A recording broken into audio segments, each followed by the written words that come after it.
Halo saudara, kita bicara sekarang tentang realitas iman.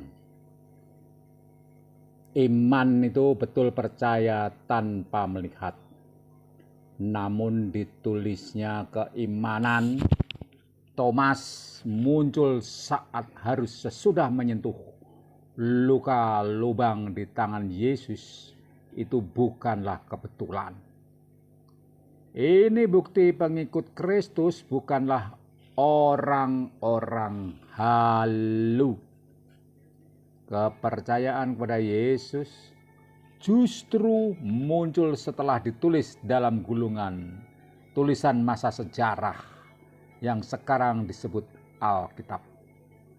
Gulungan tulisan itu adalah bukti sejarah, dan sejarah hanya disebut sejarah kalau ada bukti tertulis. Maka tidak mungkin Kristen percaya tanpa melihat tulisan-tulisan yang disebut sebagai firman Tuhan itu. Jadi terminologi beriman tanpa melihat adalah pernyataan yang punya konteks khusus. Namun orang mengatakan iman yang dimiliki oleh Thomas bukanlah iman yang dianjurkan. Masuk akal juga.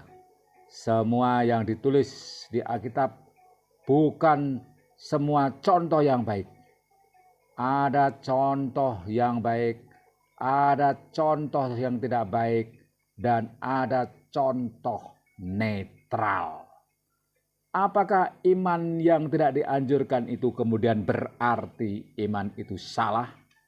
Inilah akibat dari pola pikir kita sudah terlalu hitam putih, sehingga seringkali pilihan kita hanya menuju this is right, that is wrong.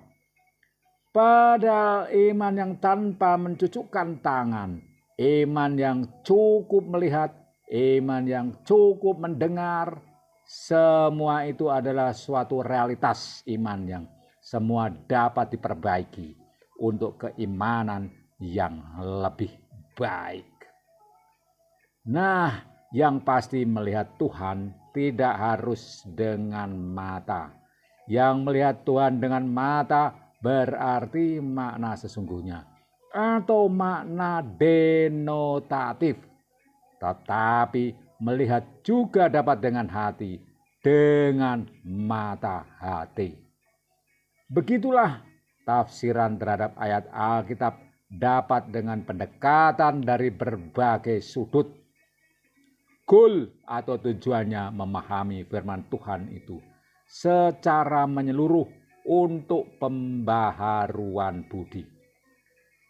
Kebenaran demi kebenaran kita adalah kebenaran parsial dan bahkan fragmentaris. Pengertian demi pengertian dibangun dan membangun suatu bangunan utuh. Karena bagaimanapun kebenaran Tuhanlah yang absolut. Dan kita membangun pengertian atas ucapan Roh Kudusnya. Tidak ada orang yang tahu wujud Roh Kudus. Kita hanya tahu dari buahnya. Itu karena kita melihat bukan dengan mata, tetapi dengan telinga, bahkan ada pekabaran tentang Tuhan kita. Bahwa ada pekabaran tentang Tuhan kita. Jadi jelas maksud siapa tidak melihat tapi beriman adalah makna khusus, makna denotatif. Secara seluruh kita dapat berkata, jangankan melihat Yesus, melihat pelukis gambar Yesus yang direproduksi ratusan tahun kita tidak pernah. Tetapi kita percaya bahwa gambar Yesus itu cukup bermanfaat untuk imajinasi tentang sosok Yesus yang bahkan membantu keimanan kita. Oh, betapa Yesus seperti itu. Bahkan pengorbanannya luar biasa seperti di lukisan itu. Oh, Yesus sepertinya gembala itu seperti itu. Yesus yang berwajah teduh itu seperti itu. Begitulah ibaratnya. Apa yang kita lihat pada suatu petang, mungkin kita tidak tahu yang tidak kita lihat dengan mata. Namun di balik yang kita lihat itu, kita dapat mengimajinasikannya beraneka hal. Itu pun dapat kita sebut kita lihat. Istilah panca indera ternyata terbukti tidak cukup. Maka sering disebut ada indera keenam, bahkan mungkin tak terbatas. Dalam melihat itu pun ada tatarannya. Menyimak dapat dibilang satu tingkat lebih tinggi daripada memandang, yang statusnya lebih mendalam daripada melihat. Setelah menyimak, seseorang baru akurat untuk berpendapat daripada sekedar melihat dan memandang. Dengan demikian, percaya tanpa melihat bisa juga diartikan kurang mendalami, langsung percaya. Sekali lihat langsung jatuh cinta, tak perlu menyimak apalagi. Dalam hal melihat dan beriman itu dapat kita sandingkan dengan aksi doa. Doa yang sangat baik mengangkat iman dan terus melangkah dengan yakin. Maka biasanya orang berdoa terlebih dahulu sebelum tidur malam. Meski mata keriyip-keriyip atau terpejam sama sekali. Itu dapat memimpin ia tidak takut gangguan apapun saat tidur. Itu bukti iman, boleh dianggap memperkaya pemahaman. Dalam hal tidak melihat tapi beriman, juga dapat kita sandingkan dengan aksi tidur. Dalam tidur pun orang beriman. Kita semua tahu orang yang sehat dalam tidur selalu memejamkan mata alias tidak melihat. Melihatnya paling dalam mimpi. Selebihnya umumnya tidak takut atau tidak tahu, tidak peduli gangguan apapun. Dengan kata lain, apakah orang beriman percaya tanpa melihat dapat dicontohkan kasus yang demikian? Boleh saja. Lalu apakah orang beriman itu sama dengan orang tidur? Dalam konteks yang demikian, tidak ada salahnya ilustrasi yang demikian. Yang penting kita tahu esensinya. Lalu kita masuk ke dalam ayat Alkitab yang sangat terkenal. Iman sebesar biji sesawi saja dapat memindahkan gunung. Bolehkah ini dilanjutkan? Apalagi iman segunung anakan, apalagi segunung indukan. Bolehkah ini dimaknai iman orang itu berkasta? Yang kita tahu ternyata kasta itu alamiah dan lumrah, bertingkat. Bahasa netralnya untuk tidak merujuk pada suatu ajaran agama tertentu. Dari titik nol iman sebesar biji sesawi, kita tarik secara horizontal ke kiri, ketemunya tidak ada iman. Semakin ke kiri semakin negatif. Kasta tidak beriman juga tak terhingga ternyata. Sebaliknya kalau kita tarik ke kanan, kasta iman semakin besar bilangannya, bahkan dapat menuju tak terhingga. Bolehkah kita mengartikan atau menafsirkan demikian? Yang pasti itu hanya salah satu tafsir dari firman Tuhan yang luar biasa daya jelajahnya untuk mempertobatkan orang kepada Yesus. Tafsir ini tidak berarti menyalahkan tafsir lain yang mengatakan itu bukan soal besar kecilnya iman, tetapi masalah beriman atau tidak, masalah ketiadaan iman atau adanya iman. Kalau dua tafsir itu disandingkan, bukan saling meniadakan, kita jadi punya kekayaan pengetahuan rohani yang berlapis, yang dapat membuat kita mengoreksi diri dalam segala posisi iman dalam hidup manusia yang mudah berubah, sementara hanya Tuhan Yesus Kristus Allah kita yang tiada berubah. Dalam perubahan-perubahan hidup yang terus terjadi secara abadi itu, Iman itu kondisinya yang tanpa pengharapan, tetapi masih punya pengharapan. Makanya disebut bukti dari segala sesuatu yang tidak kita lihat dan dasar dari segala sesuatu yang kita percaya. Lompatan-lompatan iman sangat dibutuhkan orang beriman. Soal grand desainnya berpusat pada Allah atau manusianya, kita tidak dapat menangkapnya dengan indera mata yang terbatas, daya jelajahnya. Mata di luar hal ini tidak kita gunakan dalam menilai orang lain. Kita hanya mampu melihat yang tampak empiris berdasar pengalaman. Ada metode objektif. Bahkan anak-anak Tuhan dengan lompatan-lompatan iman telah mentransfer sumber ilahi menjadi orisinal, keluar dari dirinya secara eksis sebagai wujud iman. Melompat dan melompat-lompat adalah dua kata yang berbeda, sekaligus berbeda makna. Jadi, tepat kita tidak dianjurkan untuk melompat-lompat yang lebih berdenotasi bermain-main.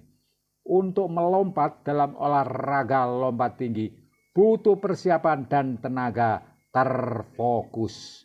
Lompatan-lompatan iman bukanlah hasil dari melompat-lompat dalam satu waktu, tetapi hasil lompatan iman dan lompatan iman seumur hidup. Saat melompat, ia tidak main-main, tidak melompat-lompat, tetapi melompat dengan sepenuh iman, sepanjang hidup, seumur hidup.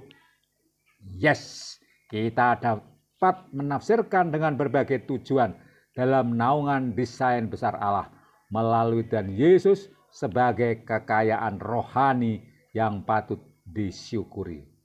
Kebingungan kita rata-rata karena mau menerapkan ilustrasi secara harafiah sesuai makna sesungguhnya.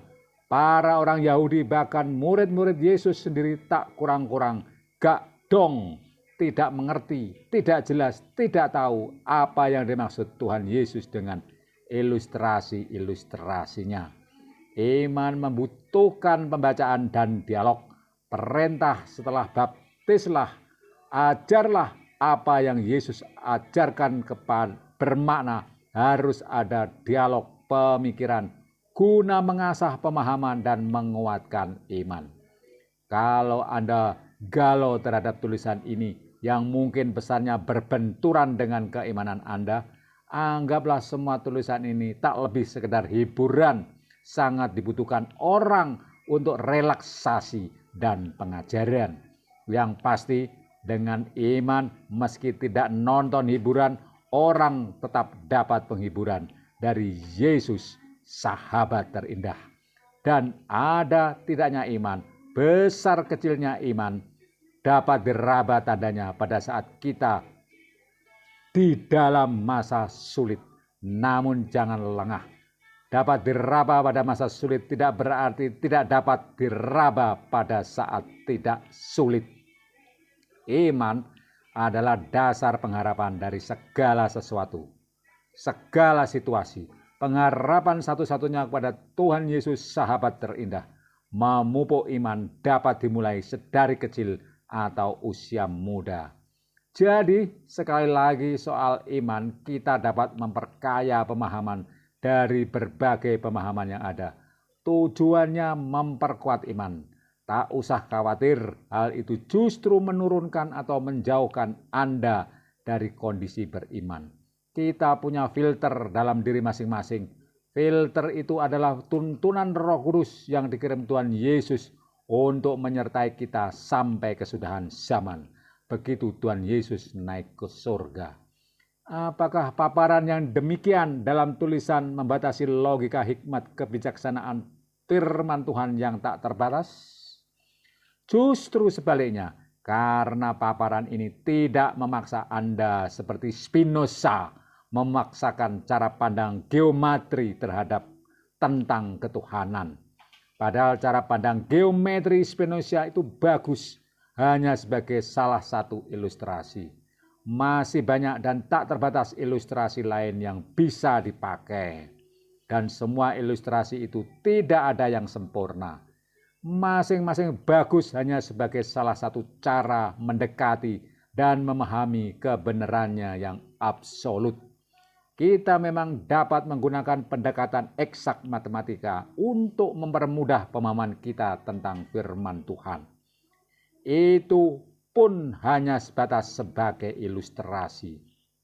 Sebagaimana di Alkitab, para penulis Injil menggunakan berbagai macam ilustrasi mengambil dari kehidupan sehari-hari. Titik ordinat iman kita secara matematika tadi digambarkan dari titik nol iman sebesar biji sesawi. Kita tarik secara horizontal ke kiri, ketemunya tidak ada iman. Semakin ke kiri semakin negatif. Itu baru menggunakan pandangan 2 dimensi iman dengan titik koordinat Kartesius, pertemuan garis X dan Y. Belum pandangan 3 dimensi ditambah garis Y, sehingga menjadi pandangan titik koordinat X, Y, Z dalam kuadran entah. Dalam menafsir firman Tuhan itu juga hanya ilustrasi. Juga dalam menakar ilman yang kita kenal ada istilah lama iman, kuat iman, iman kecil, iman besar, beriman, tak beriman. Maka tak heran berbagai versi Alkitab mengartikan perumpamaan iman sebesar biji sesawi. Dalam Matius 17 ayat 20 itu pun berbeda-beda. Sebelum kalimat itu diucapkan, sesungguhnya sudah gamblang apa yang dimaksud. Sudah dinyatakan terlebih dahulu dalam kalimat sebelum kalimat yang memuat kata-kata iman sebesar biji sesawi. Ini masing-masing versi yang berbeda itu. Terjemahan baru Alkitab tahun 74 kurang percaya. Alkitab yang terbuka, imanmu yang kecil. Bahasa Indonesia sehari-hari, kurang percaya. Kurang percaya, imanmu yang kecil, kurang percaya. Terjemahan sederhana Indonesia, kurang yakin akan kuasa Allah. Terjemahan sederhana Indonesia edisi 3, kurang yakin akan kuasa Allah. Jadi, apapun opini dan pemahaman yang kita sampaikan, sesungguhnya bukan sekedar permainan kata-kata dan logika pengertian sendiri tanpa dasar, tanpa bimbingan firman Tuhan. Pembacaan firman Tuhan yang telah menyatu dalam diri kita membuat meski kita tidak menyebutkan sumber-sumber Alkitab, tetap dapat dilacak sumbernya ya Alkitab, ya firman Tuhan sendiri. Tidak jarang rujukan Alkitab yang dipakai langsung menunjukkan perbedaan-perbedaan terjemahan bahasa Indonesia. Mungkin terjemahan-terjemahan bahasa lain pun mengalami nasib yang sama. Hal ini tidak berarti Alkitab kita tidak asli. Soal keaslian atau originalitas ini ada di dalam bahasan tersendiri. Dan semua ini tidak menghalangi firman Tuhan terus dikabarkan. Dan tentu kita tidak usah terlalu bingung memilih pengertian mana yang paling benar, lalu menyalahkan pengertian yang lain. Cukup itu menjadi bahan koreksi kita masing-masing. Apakah dalam beriman itu kita kurang percaya, iman kita kecil, kurang percaya, kurang yakin akan kuasa Allah, punya kondisi ketiadaan iman, kurang beriman, kepercayaan kita tipis. Ia berkata kepada mereka, karena kamu kurang percaya, sebab aku berkata kepadamu, sesungguhnya sekiranya kamu mempunyai iman sebesar biji sesawi saja, kamu dapat berkata kepada gunung ini, pindah dari tempat ini ke sana, maka gunung ini akan pindah. Dan takkan ada yang mustahil bagimu. Katanya kepada mereka, karena imanmu yang kecil, aku mengatakan yang sebenarnya kepadamu.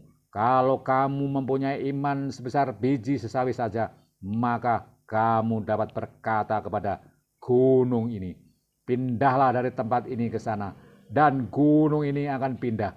Tidak ada yang mustahil bagimu. Dalam terjemahan lama dikatakan, maka Kata Yesus kepada mereka itu, oleh sebab kurang imanmu, karena dengan sesungguhnya aku berkata kepadamu, jikalau kamu menaruh iman sebesar biji sesawi, maka kamu berani mengatakan pada gunung ini, pindahlah engkau dari sini ke sana, niscaya berpindahlah ia kelak. Bahkan tiada barang sesuatu pun yang mustahil padamu. Dalam bahasa Indonesia sehari-hari dikatakan, Yesus menjawab, sebab kalian kurang percaya, ingatlah, kalau kalian mempunyai iman sebesar biji sesawi, kalian dapat berkata kepada bukit ini, pindahlah ke sana, pasti bukit ini akan pindah. Tidak ada sesuatu pun yang tidak dapat kalian buat.